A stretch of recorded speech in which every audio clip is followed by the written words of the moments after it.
क्या वाकई सावरकर ने गोमांस खाने की वकालत की थी? क्या आरएसएस के आदर्श सावरकर गोमांस खाने वालों को अपराधी नहीं मानते थे? क्या सावरकर की नजर में गाय पवित्र नहीं थी? ये सवाल अचानक से इसलिए उठे क्योंकि शरद पवार ने अपने एक भाषण में सावरकर का हवाला देकर गोमांस पर बहुत बड़ी बात कह दी। पवार ने कहा कि सावरकर ने कभी गोमांस खाने की बात को गलत नहीं ठहराया, बल्कि उल्टा उसकी वकालत ही की। इस पूरी कंट्रोवर्सी के बीच हम आपको लेकर जा रहे हैं इतिहास के उन पन्नों में जहां दावा किया जा रहा है कि सावरकर ने बीफ को लेकर ऐसी बातें कही, ताकि आप खुद सच और झूठ का फैसला कर सकें। दरअसल शरद पवार दावा करते हैं कि उन्हें ये सारी जानकारी सावरकर द्वारा लिखित एक मराठी किताब विज्ञान निष्ठा निबंध से मिली है। इस किताब में सावरकर ने अलग अलग विषयों पर लेख लिखे हैं और उनमें से एक लेख गाय पर भी है। बकौल पवार, सावरकर ने इसी लेख में गाय के बारे में कुछ इस तरह लिखा है।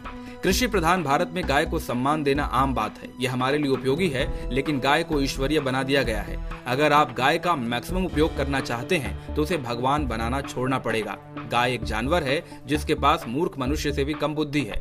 अगर हम गाय को ईश्वर माने तो ये इंसान का अपमान होगा। गाय एक तरफ खाती है और दूसरी तरफ अपने ही पेशाब और गोबर में लेटती है। अपनी पूंछ से सारा गंदा अपने शरीर पर लपेट लेती है। एक प्राणी जो कि सफाई नहीं समझता कैसे ईश्वरीय माना जा सकता है? गाय की देखभाल करो क्योंकि ये उपयोगी है।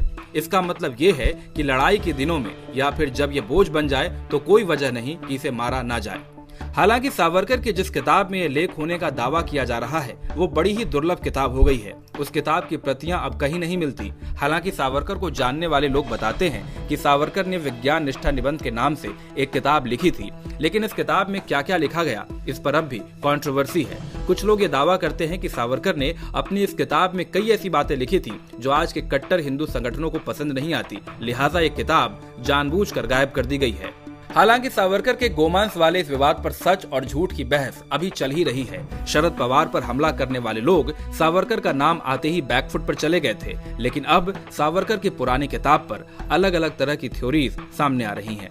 इंडिया न्यूज वायरल की रिपोर्ट।